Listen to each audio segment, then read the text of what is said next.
మీ భవిష్యత్తులో మీ కార్యాచరణ అంటే ఎటువంటి వర్క్ చేస్తారు సార్ డెవలప్మెంట్ కోసం? ఎస్, ముఖ్యంగా ప్రధానంగా సిపిఎస్ రద్దు కోసమే నేను ఎన్నికల్లో నిలబడ్డా.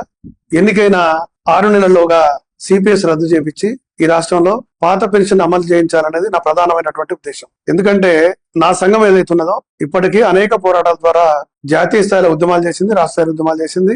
జాతీయ స్థాయిలో 5 రాష్ట్రాల్లో పాత పెన్షన్ సాధించింది. కాంగ్రెస్ పాలిత రాష్ట్రాల్లో అన్ని రాష్ట్రాల్లో ఇప్పుడు పాత పెన్షన్ అమలవుతున్నది. మన రాష్ట్రంలో కూడా గౌరవ ముఖ్యమంత్రి గారు ఎన్నికల మేనిఫెస్టోలో పెట్టి నేను అధికారంలోకి వస్తే పాత పెన్షన్ అమలు చేస్తారని వాగ్దానం చేస్తున్నారు. ఆ వాగ్దానం నెరవేర్చే విధంగా మాకు వచ్చిన అవకాశం, ఒకవేళ ఉపాధ్యాయులను దీవించి చట్టసభ పంపితే తప్పకుండా ప్రభుత్వం ఒత్తిడి తీసుకొచ్చి పాత పెన్షన్ అమలు చేపిస్తాం. అదే కాకుండా అనేక ఉపాధ్యాయ సమస్యలు పెండింగ్ లో ఉన్నాయి. వాస్తవంగా ఈ రోజు శ్రీశ్రీ గారు చెప్పినట్టు ఏ చరిత్ర చూసినా ఏమున్నది కారణం నరజాతి సమస్తం పరపీడన ప్రధానిత్వం అన్నట్టు ఇవాళ ఉన్నటువంటి సంఘాలు ఎమ్మెల్సీలు అంతా బానిసలుగా మారి నిజమైన ప్రభుత్వ ఉపాధ్యాయులకు వారికి రావాల్సిన హక్కులు సౌకర్యాలు చాలా వరకు నిర్లక్ష్యం చేయబడుతున్నాయి. వాటిని పరిరక్షించే విధంగా తప్పకుండా చిత్తశుద్ధితో పనిచేస్తా. నేను జిల్లా స్థాయిలో పనిచేసినప్పుడు నా చిత్తశుద్ధి ఏందో ఉపాధ్యాయులందరికీ తెలుసు కాబట్టి నాకు తప్పకుండా అవకాశం కల్పిస్తారని నమ్ముతా ఉన్నా. అంటే సార్ గతంలో గెలిచిన ఎమ్మెల్సీలు, ఉపాధ్యాయ ఎమ్మెల్సీలు అన్ని ఇవే చెప్పి గెలిచిన తర్వాత వాళ్ళు ఏం చేయలేదు అంటే దానికి మీరు ఎట్లా స్పందిస్తారు?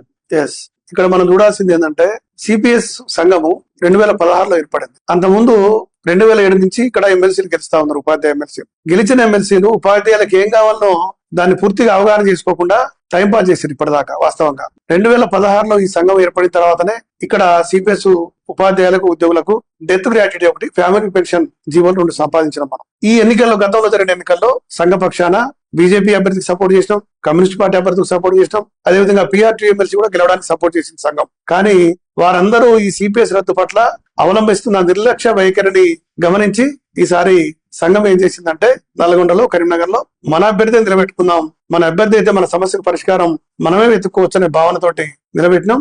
సిపిఎస్ మిత్రులంతా గమనించాలి, మన అభ్యర్థి మన ఓటు ద్వారా మన సౌకర్యాన్ని మనమే సాధించుకుందామని మనం